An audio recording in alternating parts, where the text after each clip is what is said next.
Okay, welcome back everybody to the ninth episode of Consistency. So today we have a special guest with us, my good friend Nygel Jones. I met him at Georgia State as well, so he was also a roommate of mine. He's currently in the tech industry, and he also has some other cool things that he's gonna talk to us about today. So, with these episodes, we've just been talking to different people, getting different perspectives on what it's like to get into different workforces. And also, we like to throw in a little bit of music and cultural conversation as well. So, with that being said, just say what's up to everyone, Nygel. Just give a brief introduction to yourself. Yeah, for sure. First off, Andre, man, appreciate you having me on. Like, this is big, definitely big ups to that. What's going on, everyone? Like Andre said, my name is Nigel. I'm a software engineer. Um, yeah, I guess I could start just talking about maybe how I got into tech. Uh, what really got me there.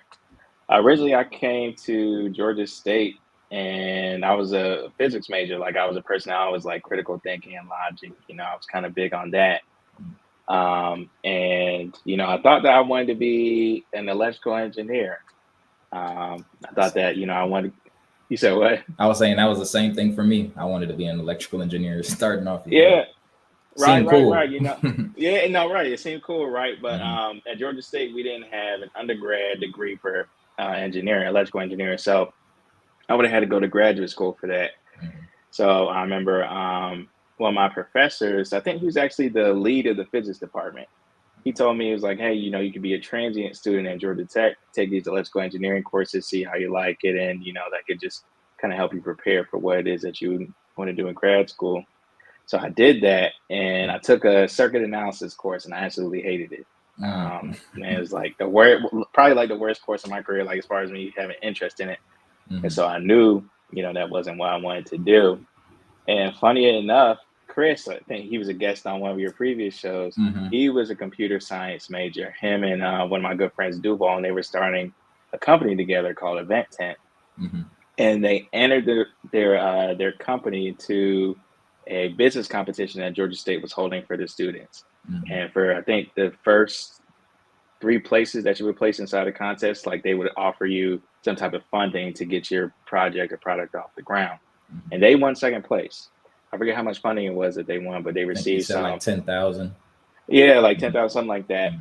And after I saw that, I was like, hmm. I That's was where the like, this money kind of at. makes it. Yeah, like, I feel like there could be some money here. Mhm. Um, it still involves like the critical thinking and like the logic aspect and everything that I like.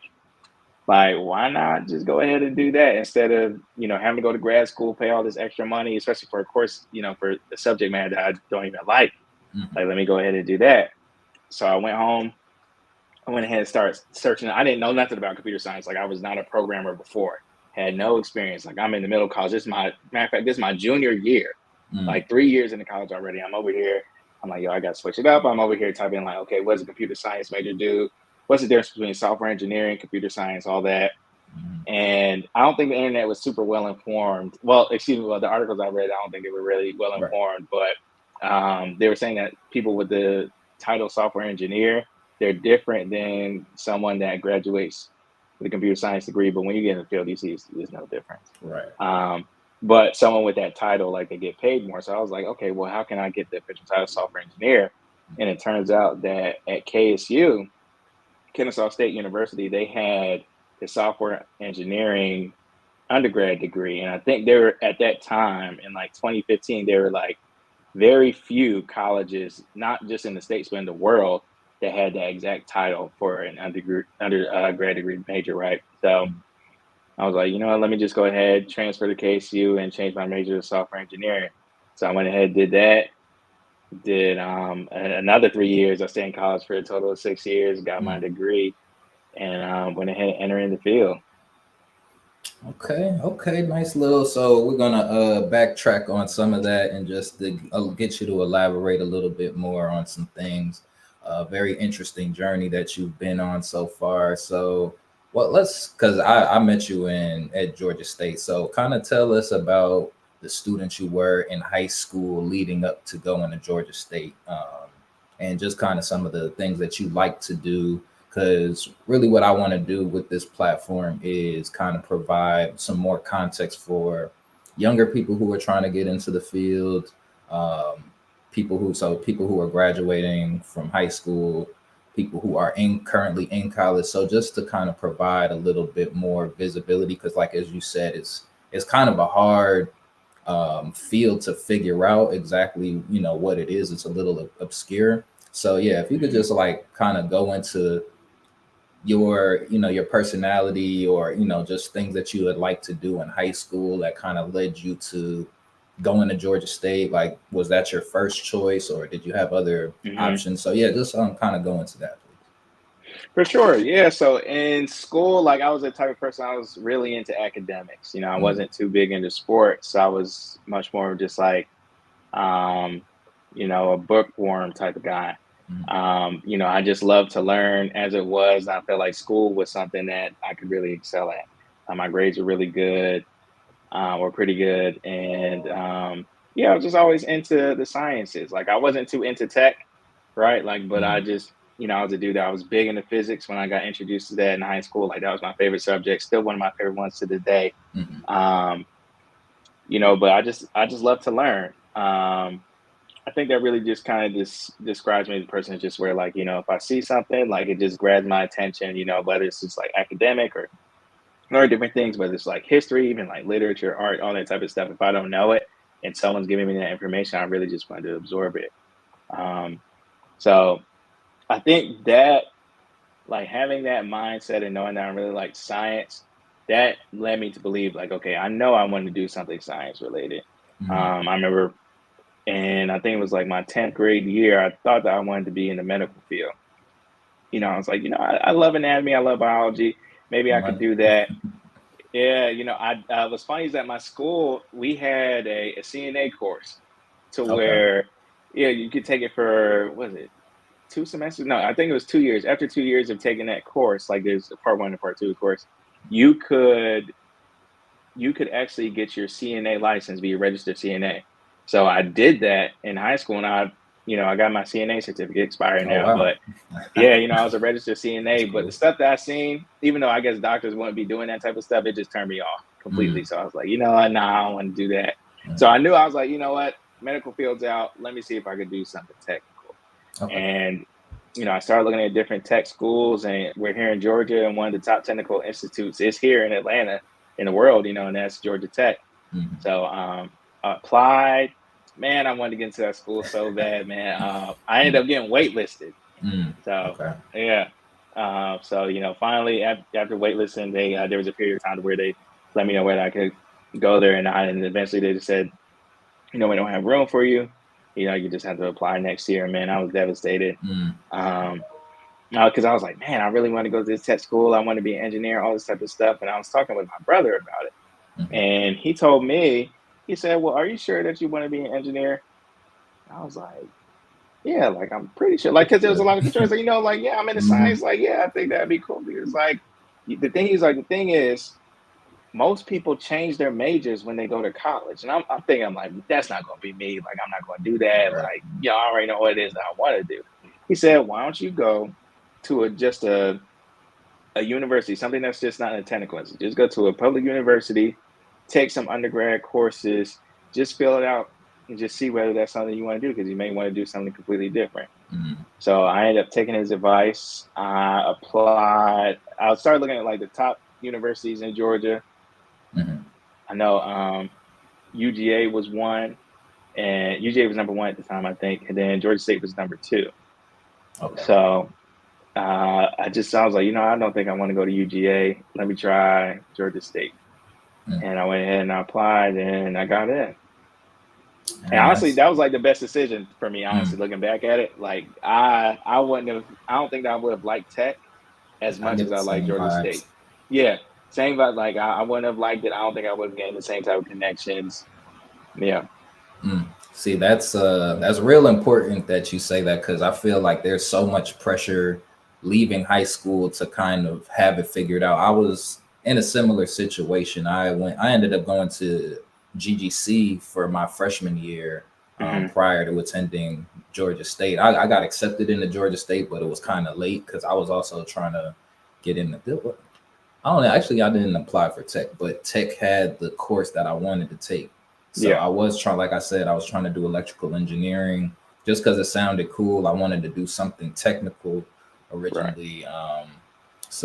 But yeah, just so for people watching, just know that if you're coming out of high school, you don't have to know exactly what field you want to go into. And those first couple of years really are for exploring, finding out who you are and what your interests are. And that's really what college is all about, finding what you like to do, find the crowds that you like to hang around. So yeah, thanks for sharing that with us, Nigel. Mhm. So now at state, what were some of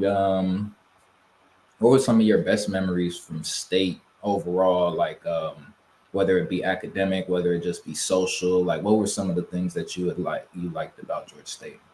Yeah, the biggest thing I think was social Mm, because you have to understand like the background that I'm coming from. Like I grew up in a real rural area. okay, It's called Harlem, Georgia. It's like the exact opposite of Harlem, Harlem, New York, Georgia. man. Yeah, Harlem, you're right. Exact opposite of Harlem, New York, man. It's a small country town. There's only one street light in the entire city. Mm, Like it's that small. Our damn. graduating class was like 120 or 110 or something. Like it's so small Damn. compared to like when you hear the stories of other people saying like, yeah, I had 400 kids in my class. I'm like, Right. what? Yeah. So it was to the point to where like when like take me from like a country town where you see cows everywhere and horses and all this type of Mm, stuff. We wearing cowboy boots to school to coming to the inner city. Like right. it's night and day Mm, to where it's just like I'm over here looking. I'm like, man, like there's so many different groups of people. Like and this is gonna sound super crazy, I think, to like a lot of people that listen to this, but I never met any person that was from like the islands before until I got to college. I never met a really. person that was like a second generation African or from Africa. Never met Mm, any type of group of those people before, like seen them in person until I that's came crazy. to, yeah, that's crazy. Like a lot of people like that, that's their normal everyday, right? Hmm. But me, I didn't see any of that. And so seeing those different groups of people and like us having the freedom, we don't have like our parents really monitoring us like Right. that. Right. It was just like a great experience for me to come out my shell a little bit more and really just, have fun and just see how other people think. I mean, Mm, it was amazing. And through that I met lifelong friends, people sure. whose, weddings I've been in and when I get married, like I plan to have them in my wedding. Like it was from a social aspect, I feel like it just couldn't be touched. Mm.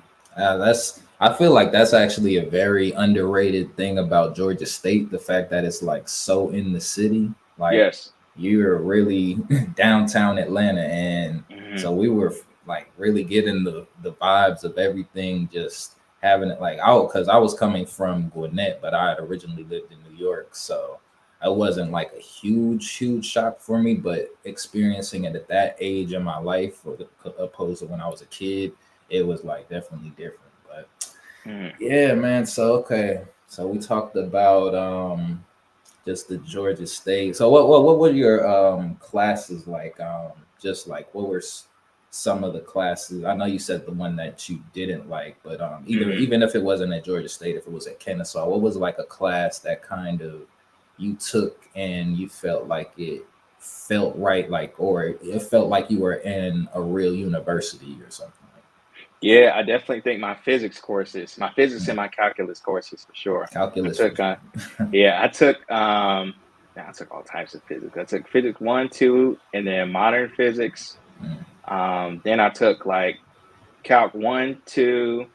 I took what was it, calc three? I can't remember if there's a calc three, but there's a vector calculus. mm. I took that. I feel like I took dang near every I calculus had to class take that there every was. Yeah, calculus. like that really made me feel like I was in college for real. Mm. Because like I'm looking at all this stuff, I'm like, dang, I actually had to study because I in didn't have high to school, do man, that in high school. in high school, I didn't study. I never really remember studying from elementary school all the way up until maybe like my sophomore year in college. Like, Mhm. didn't crack open a book, none of that type of stuff. Even for a lot of my college, and this is bad. Like, I don't advise anybody to do it, but I would, for some of my courses, I really would only study maybe the night before midterm and the night before the final. Like, I just wasn't a studying person for those types of things. But some courses, it was just requiring me to be like, okay, let me just sit down and do this, right? Mm, So that definitely gave me that experience. But there was one course in particular that I really did like, and this was at Kennesaw State, and that was we had a game development course, mm, right? I had like an extra time. I had like a couple of hours that I just could take a course for. I was like, you know what, my schedule is kind of light this semester. Let me go ahead and take something that I'm interested in, and I feel that will count towards my major, or will count towards my major. mhm, So there was a game development course that they had there, and the project that we made at the end of the year was, of course, a video game, and we use it making this framework called Unity. And man, the stuff that I learned in there, I think it was really fun and eye opening because you get to see like the different things they can do with software engineering. You typically think of websites or maybe mobile apps or mhm. things like that, but video games themselves, that's software that you can make. So Right. yeah, it was really eye opening. Probably, I think that was definitely one of my top favorite courses for sure. It definitely changed, trajectory of my career for sure. Okay. Okay. Yeah, we're gonna get into the that gaming stuff in a little bit. Mm, But first, so I guess talk me through what it was like after post college. So after graduation, like what were you, mhm. or did you have any jobs like while you were in school, or were you just pretty much focusing on academics while you were there? So just wanted to, Yeah. So when I was at Georgia State, I didn't have any jobs. okay, When I transferred to KSU, after my after my first year at KSU, I became an RA. okay, So if you want to count that as like a job or something, yeah, yeah. then I did that, and then I worked an on-campus job my very last year. Mm, So I did that. But yeah, I typically really didn't work too much leading up to graduation. But good enough for me. Like I was able to just, I feel like I didn't have to work too many odd jobs, to kind of make ends meet with a lot of stuff. And, when I graduated through my friend Duval that I mentioned that was working with CRISPR at mm, a event tent, I was able to get my first gig, my mm. first, big boy job. So, Sweet. Shout out to the yeah, network. I'm telling you, man, I think that a lot of people they underestimate that. Hmm. Um, you know, for I think a lot of jobs I've had, like they've really just been through referrals or through like someone else saying like, "Hey, I saw this position, like I feel like you'd be good for it." But yeah, definitely big ups to him because I know a lot of people they go through like a transition period to where like they graduate and then they're not able to find something in their field. But if you increase your network, you definitely increase the likelihood of you knowing someone that knows an open position and can refer you to that position. Okay. Yeah, you actually might have to put me in. Now that I've had you and Chris on here, you might have to put me in contact with Duval. Like I've met him before, but Hmm. to kind of bring him on because I guess from what I'm hearing about him and from when I met him, he was a cool guy. But Oh yeah, for yeah, sure. definitely He's have to get his Yeah, story as well. yeah. He gonna put you on some knowledge if you have him on here for sure. Oh yeah, I already Yeah, know. definitely. Okay, okay. So yeah, so for a lot of people they don't know that you have a gaming studio that you're developing or that's well kind of run it to me. I don't want to don't want to butcher it. So if you could kind of Mhm. get into Dapper Dog and just kind of explain what that is for people who are interested. Yeah, for sure. So Dapper Dog Games is my mobile game studio. So there we actually develop mobile games. We're currently in the process of developing our first title called Playcade. Mhm. Hopefully, looking to have a release next year. We're going to do a beta release within a couple of months. So, but yeah, getting to that point definitely was an interesting journey. Like I mentioned that course before, that game development course. After I saw that, like I really liked it. I was like, you know what, this is something I could do. But I had it in the back of my mind because my first job, I my first job, I was a software consultant, Mhm. and we were working on a variety of in different sectors, like the finance sector. We were working with B2B companies, even government companies, like that type of stuff. So we didn't really deal with games. And the stuff that I was doing, I was a backend engineer. I was building out APIs, that type of stuff, right? And nothing really closely related to game development. And it wasn't until COVID hit, I Mm. had contracted COVID. And Mm. so my job, we were working remote at this time, right? Right, right. So my job, what they allowed us to do is like we actually contracted it. We would get an additional 2 weeks paid for us to recover because I think that was like the recommended time Mm. that you had to isolate yourself and all this type of stuff, Good right? old days. Right, the good old days. Now they just be like, "Yo, you all right?" Yeah. Patch Right, it up, take some medicine. right. But they gave me those 2 weeks, Mm. and I definitely was sick, but I think in my mind, I was just kind of just like, yo, I feel like I need something to do to Mm. where it's just like, yo, like I got so much time, like, let me have something. Like, there's got to be something for me to do. And I saw there was like this article talking about this teenager. He was still in high school and how he had developed a COVID tracker website to Mhm. where what it would do is it just track the amount of cases throughout the country of COVID infections. And some company wanted to pay him $1 million for the website, something like that. Something that's Yeah. crazy to where it's just, and he hasn't refused. I don't know why, but Mhm. like I saw that and I was like, I started thinking, I was like, that might be like a little idea. Like, what could I do? Like, I'm not gonna, make my own COVID website. Like, I don't think Right. that's, you know, no need for that. So I was like, what could I do? And so in my mind just popped up, it was like, why don't you just make a video game about the virus? And Mm. so I was like, okay, why not? Like I'm sitting here, I'm 2 weeks like incubated by myself. I got my laptop, my own personal laptop. Like, you know what? Let me just try to run this. So I hadn't touched the software to make video games in years since college, right? And Mhm. this is 2020 when the pandemic's happening. So, and I graduated in 2018. And I was like, let me just go ahead and get to work. So, man, I started looking up tutorials. I started working on the game, man. I was doing that stuff for like day in and day out for like 2 weeks straight. Even after I felt so much better and I was back at work, I was like literally waking up in the middle of the night and working on it because like I just had that drive, to really get it out there. Mhm. And I finished it.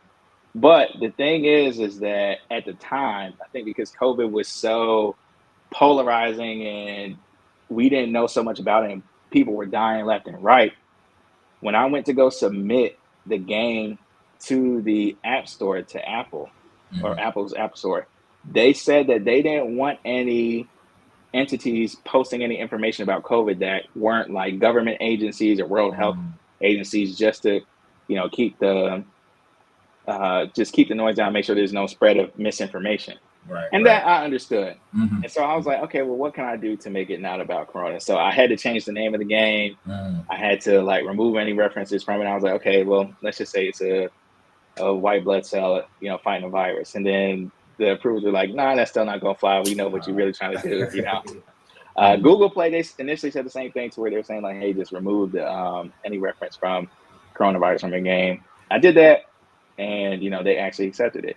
Okay. So now it's not currently on the Google Play Store because it was just like years ago, and like it was Mhm. only able to be played on older models. But Right. yeah, when I published that, only like 5 people I feel like downloaded it. I think two of them were family members, like one my dad, one my sister, and then Mm. three from somewhere else, in the US. And it was really cool just because it was just kind of like, man, like I really like put that out there. It was fun.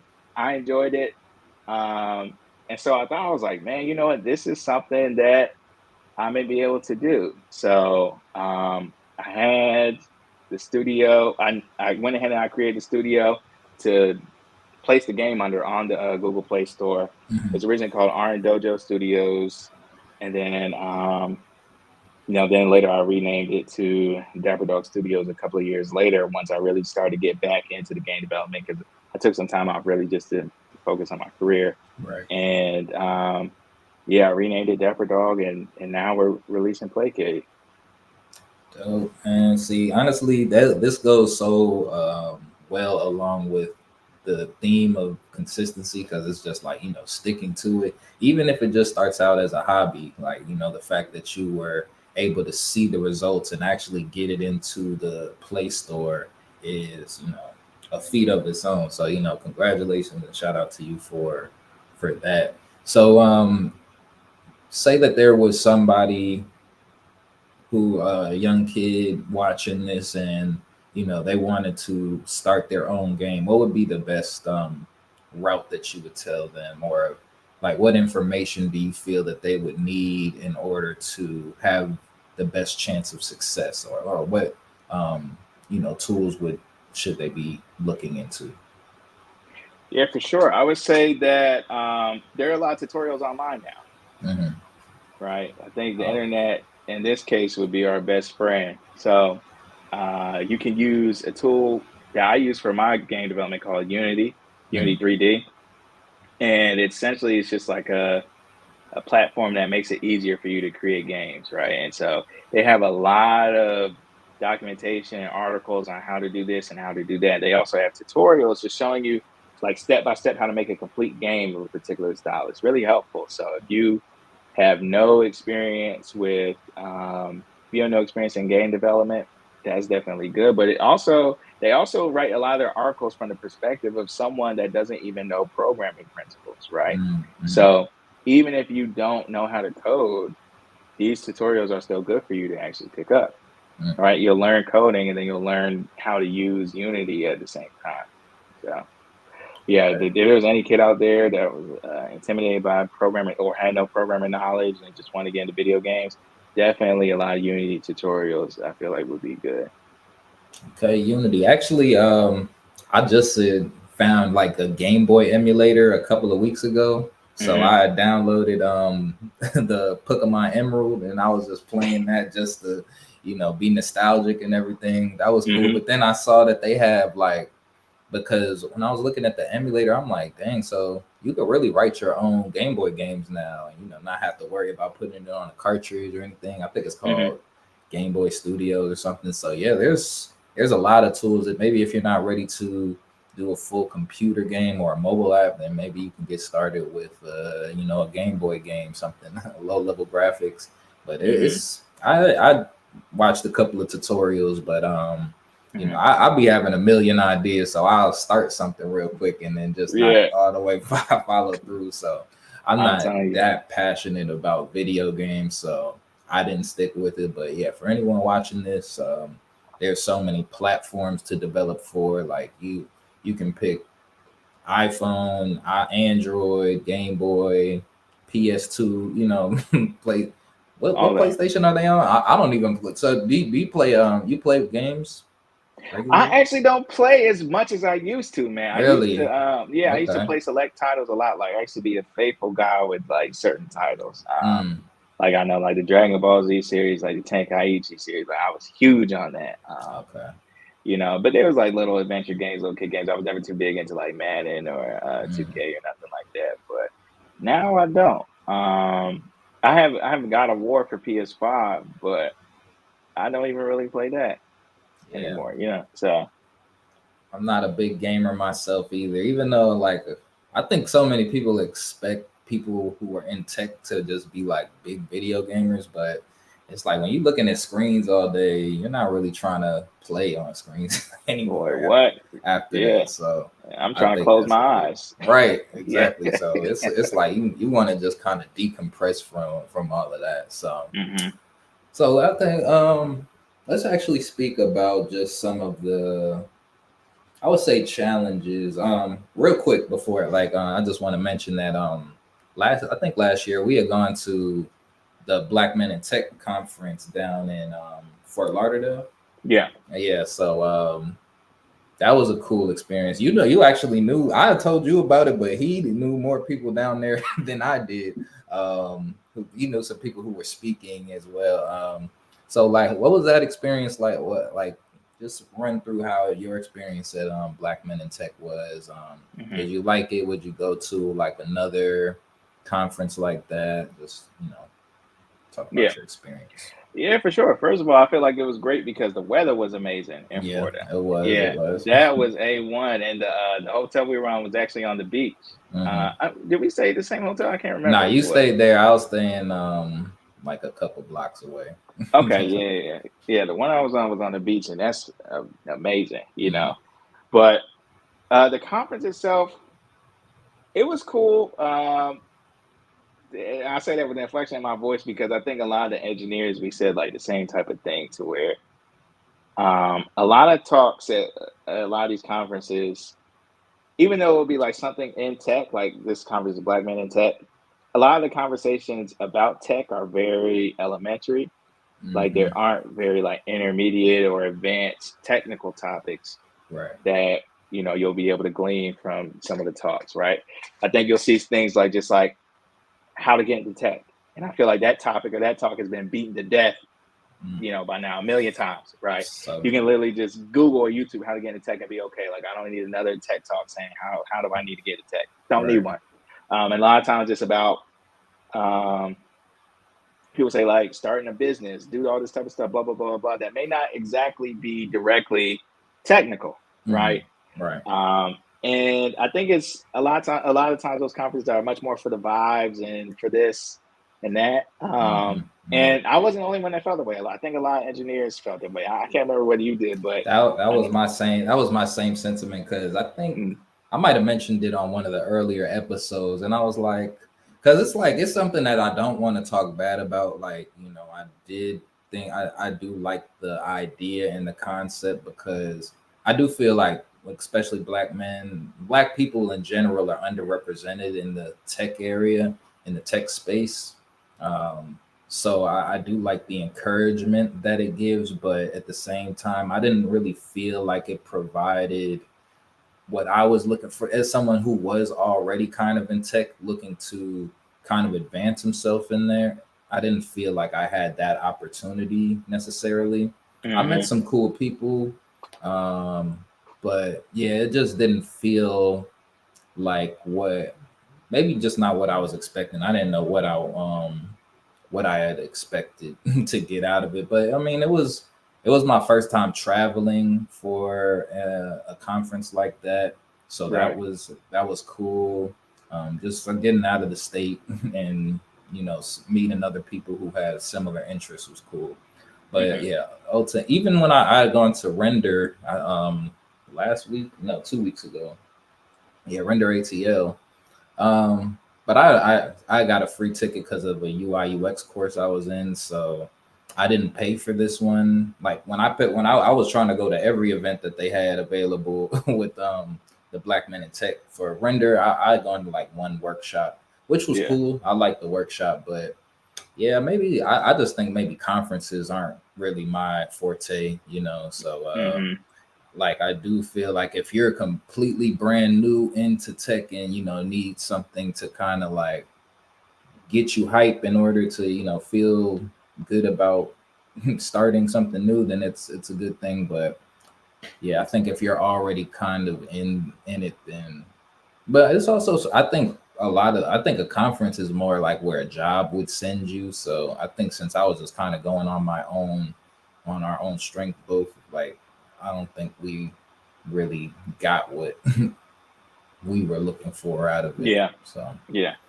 No, I definitely can agree with that. I wasn't able to get through the Black Man Tech conference. I wasn't able to get to like my job or anything, but yeah, mhm, it didn't feel like I got what it was that I guess I was really looking for. yeah. But And the thing is, I don't even know what we're looking like. I don't know what we were looking for. Like I wouldn't even know what. I don't know what I had expected going down there. I guess I'm looking more for a community. I guess of people who I could like collaborate with, and I guess it really didn't feel like that at all. Like I don't even think people weren't really even necessarily coders there. Like, there was just people. There was a lot of like IT specialists, security, things yeah. like that, which is all great positions. But I was looking to like collaborate and find some cool projects that other people were working on. I think that's Hmm. more what I was anticipating and hoping for as I'm thinking back on it. But you know Hmm. what I mean? Shout out to them for, putting it together because I mean, I know that it takes a lot to coordinate all of that, get all of the sponsors there. They did have like a job fair type situation going on there, which Hmm. it was cool, but nothing really stood out to me personally. So Yeah. Yeah, definitely. I agree. so yeah, that's just the tech. Or let me think how I want to phrase this. What are some of the other what are some of the benefits or some of the highlights that you've experienced being in the tech field? Or and give me some pros and cons, I guess. You can go whichever you can start with whichever one you want to. Sure. I'll say, I can start with the pros. And my first one, it may be a con to some people. It just depends on the type of person that you are. But I think with our field, you always have to keep learning. All right. It's not like you just know your job and then you work at your job and you get good at it and then you're good forever. Or like Right. you don't have to do anything else. I think a Mhm. lot of people, they may have either repetitive tasks that they do for their careers or whatnot, but it's just, you know, with us, we see new things frequently. We Mhm. have new technologies or frameworks that come out all the time that maybe become popular and you have to learn how to use those. Now, the underlying principles may always stay the same with what it is that you're doing, right? Um, the abstraction or like the framework of the tool that you're using, that's going to be different. And you have to keep up with that and learn that. Right. So some people just may not like to learn. They may like to just stick with what it is that they know and then, go from there. But if you do like to learn, like I like to learn stuff, then it's interesting to you, Mhm. right? You get to keep fresh, you get to keep up, right? Um, I also think like the flexibility too. I think Yeah. with the pandemic, a lot of roles have either become hybrid, so part time remote, and then part time in office, or fully remote. Mhm. And with that, I think that you have like a lot of flexibility.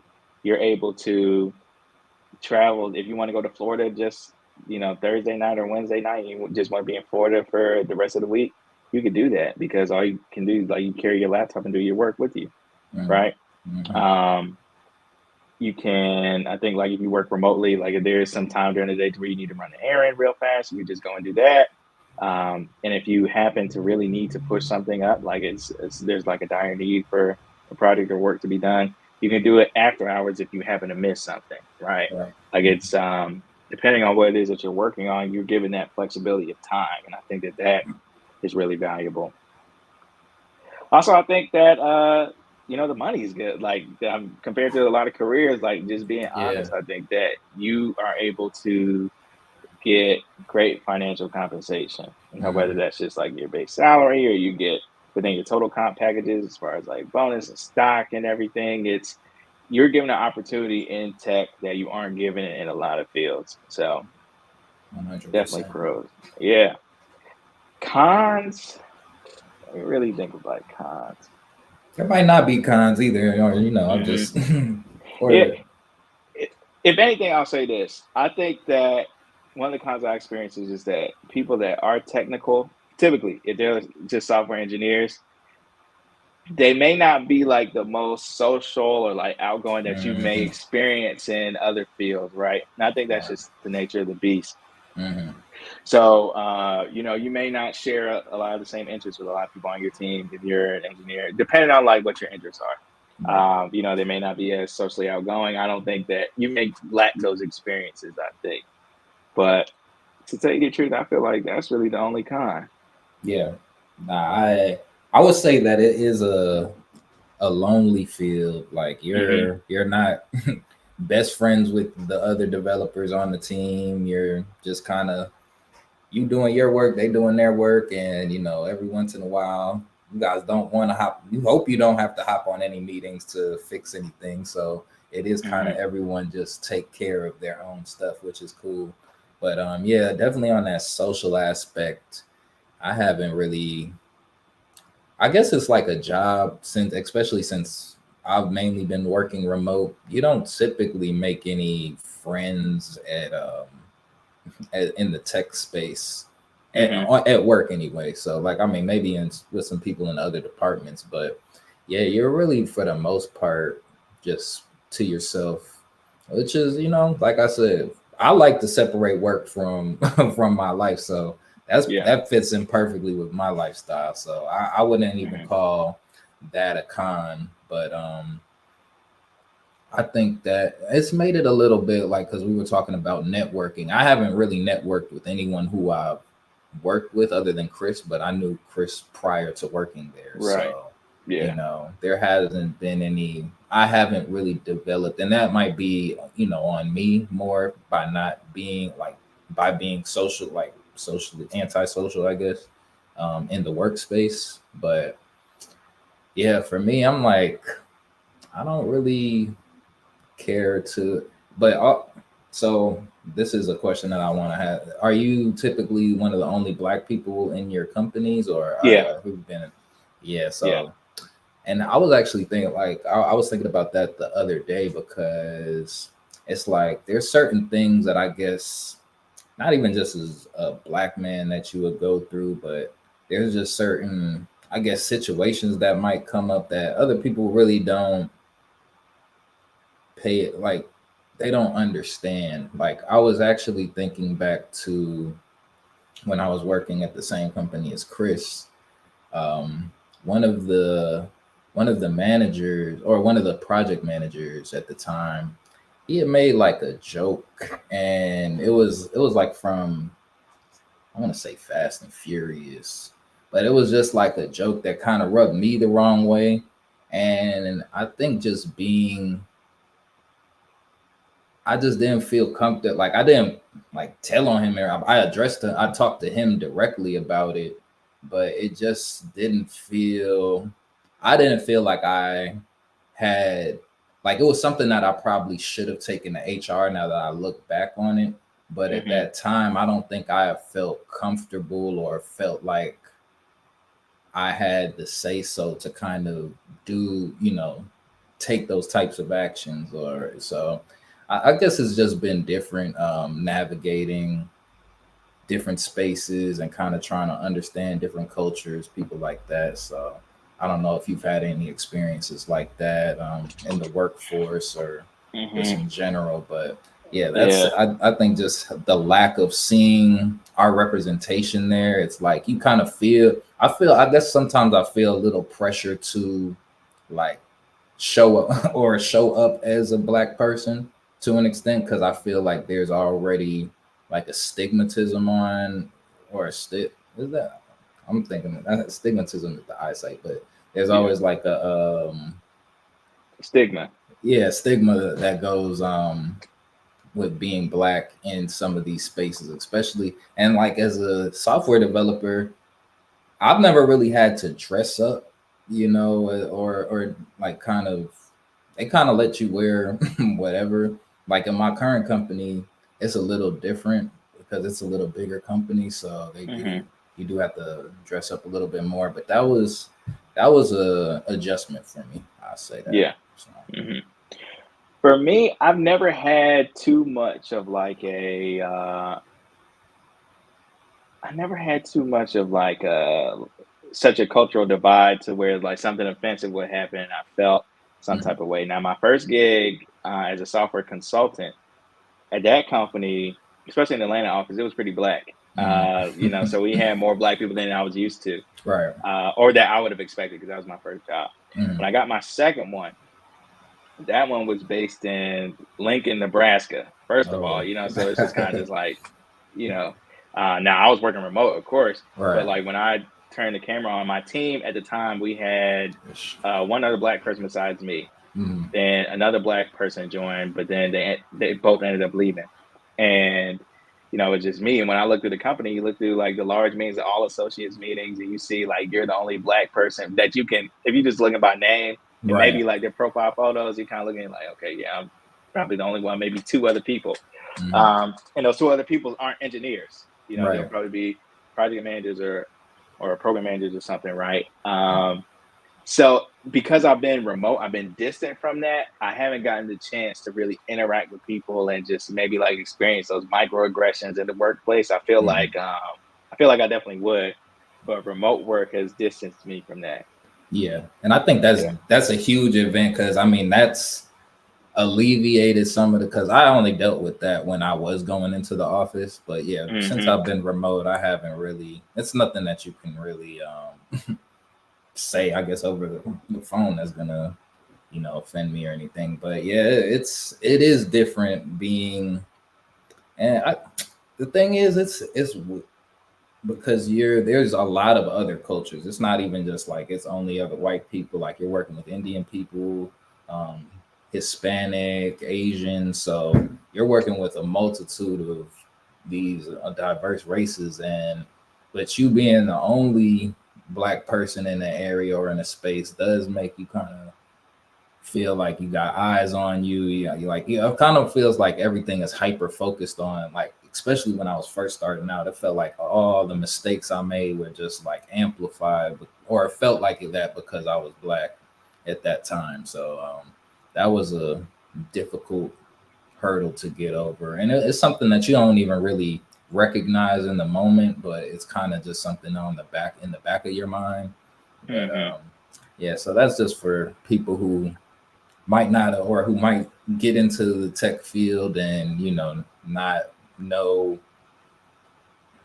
that that's around the corner. And I think Right. that's kind of more what I was expecting, to kind of alleviate going to like the black men in tech, like hoping to find more people of my color in that space, and hopefully like find I do think we need some more predominantly black services in the tech field, like just to kind of help other people feel more comfortable in the space. But that's we can that's talk for another time for sure. Mm-hmm. So we still got a couple of minutes. Let's I did want to let the people know that we have a musician on the on the stream today. So yeah, go into how you about some of your instruments that you played over the years and how Yeah, you for got sure. into it. Yeah, definitely. I think I play saxophone, alto sax. That's really the instrument that I play. Nothing else seriously or anything with any type of Okay. proficiency outside of that. But man, my family was pretty musical. My Mm, mom and my sister, they can really sing, and I could just remember growing up, like Saturday mornings, waking up. I'm talking about like 8 o'clock in the morning. These two are harmonizing, and you can mm, hear it just in the house, like all the time, right? So it's just you always kind of had that influence, just always just around you. right. And my parents, they weren't too into rap. They actually didn't want us listening to the radio. So they Mm-hmm. had like a collection of CDs to where it was just like a bunch of oldies. We had it was like one particular CD that had just like a mashup of different artists. So you had the OJs on there, the Temptations, Al Green, like this. And my parents are older, Mm, so like this is kind of like their generation of music. Then you even yeah. had like '70s music. When you start moving to the '80s R&B, like they had Luther. Mm, Of course, they had Whitney, and like everyone's like a big Michael fan. We had right. Stevie Wonder, who's my favorite artist today. It's just like I had all of that musical influence, and maybe I'm just sounding like an old person that just hates on like newer music, but I feel that there's a lot more instruments that flow through older music than Mm, newer music, and I'm not going to debate and say whether that's better or worse, but I think with that influence, like that's or with that sound, I think that that's something that really just got ingrained into me. And so when middle school came, I decided I wanted to be in band. Like my sister was in chorus, and of course she was known for like singing very well, all this type of stuff, right? I was like, mm, I'm not no singer, so let me just see what I could do, and I ended up going to band, and I looked at like the different instruments that they had, and we were just looking at different pictures and seeing which one that we wanted to pick.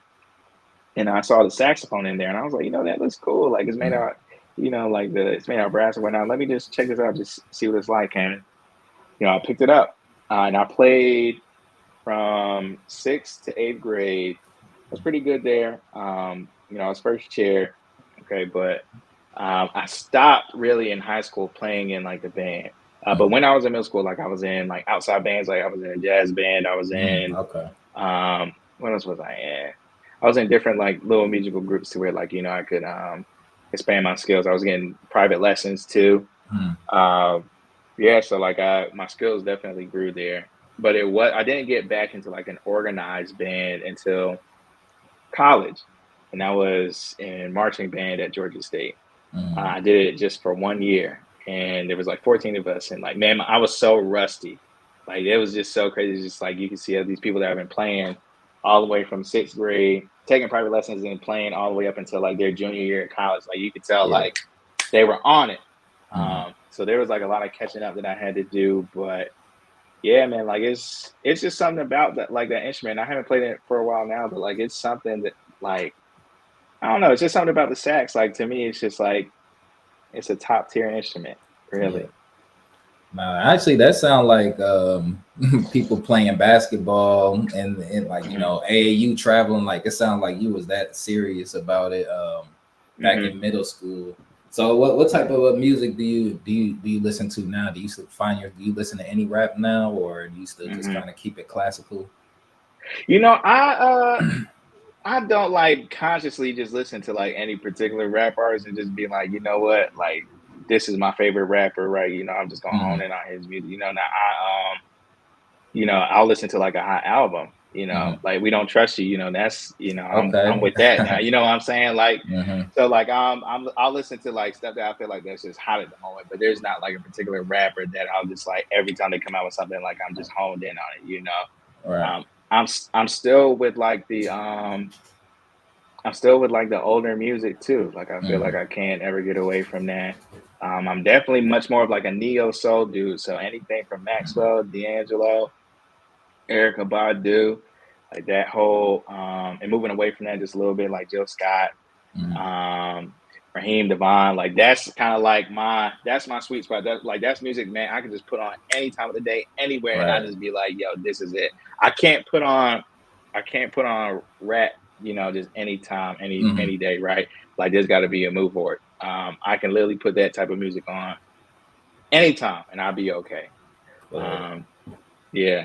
And I'm definitely like a jazz dude too. Like I like Mm. I love jazz. Like even music without words to me, I think it's funny. Like it doesn't have words, but it says so much.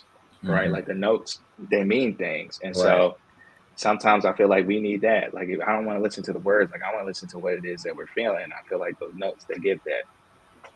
That's because as you were talking, I'm like, I don't ever remember knowing what you were listening to. I know Yeah. our other roommate Andrew, he was always playing like old school hip hop, Yeah, he was that type and of guy. yeah, he was kind of like he was kind of like Parks from Joe Budden's podcast, but Yeah. yeah, he was yeah. Also, I remember there were always being music, but I'm like, yeah, you know what? You were never really playing like any current like hip hop or anything like that. Like, but I definitely get what you're saying. In terms of like the rap music, like even me, I go out of my way to listen to rap because I think now I'm more in tune with the narrative more so than maybe the subject matter of rap and hip hop. I do have favorite artists or favorite rappers that I'll listen to and hone in on, but I like all the people who you would name too. So I like to get a nice collection of everything. So I do love the neo Mhm. soul.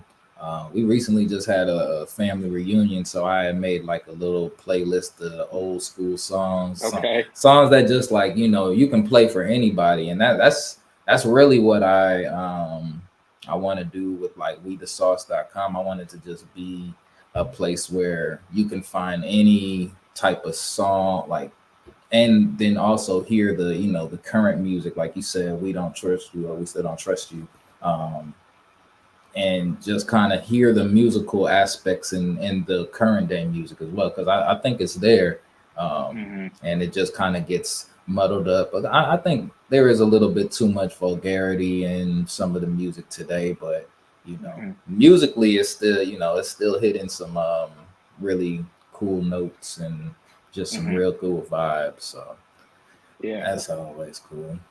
Yeah, and I'm with you on that. But the funny thing about that too is, I was actually talking with someone about this the other day.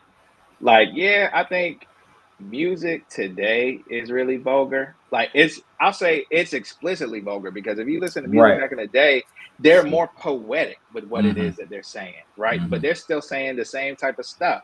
It's just like That's they literally they layer it with innuendos and like all this type of stuff, but they're literally doing and saying the the same type of stuff. same. Now maybe they're not killing people, they're not doing that, Not but talking like as as much far about it. yeah, they're not talking much about, but like, how they're seducing women, drugs, all that type of stuff. It's all there. You just have to listen to, like, they're real poets. You know what I'm saying? You Right. have to listen to how it is that they're wording what it is. Yeah, Mm-hmm. it's just like the music is so good. Like listening to D'Angelo Brown Sugar. You think about that, but he's just like, Mm-hmm. yo, he's talking about drugs. Like, what you Right. really think? It's just kind of just like, what? That a whole bunch of songs. You just listen to old songs, you just kind of like, man, like, dang. So real quick, because this is actually Frank, the guy who I host this with on a consistent basis. Mhm. We were talking about, first off, I don't even know if I think it might have been a call before we started recording them. Because I think it was around the time when we were working on your website, and then that's when you had told me about you playing the saxophone. Because he was like, "Yeah, there's no more real music in music today, or no more instruments." So he was saying the same thing that you were. And then I was like, "Dang, my friend Nigel actually just says that he plays the saxophone." So it was just like kind of a interesting timing. But Mhm. then also I was wondering, so what are your thoughts on like Sexy Red and current people like that? So I want to get your your opinion on some of like what people find popular today. And so cuz Mhm. like you said, there's it's been the same subject matter is here. We're just a lot more bolder in how we talk about it. So Yeah, what are your good thoughts on that? for sure. Like when it comes to Sexy Red, she's the boldest of the bold, as far as like what she Mm-hmm. says. But yeah, like and that just goes back to what we were saying. It's just like music today is more explicit. But even with that, honestly, what I think, I don't even necessarily feel like Sexy Red lives that lifestyle. I don't think that many people that rap like that or that say the things they actually do that. They just know that they can hop and say that on like a catchy beat because all her stuff, I'm not even gonna lie, like I won't hold you. Her stuff is catchy. You know what I'm saying? Like Yeah. just being honest, like Mm-hmm. it, she can talk about anything, but it's just like her stuff honestly is just catchy. So I think that she just recognized that, and a lot of artists are like that, to where they recognize they can talk about X, Y, Z. They just put it on a beat, and like that beat is jumping, then it just goes that.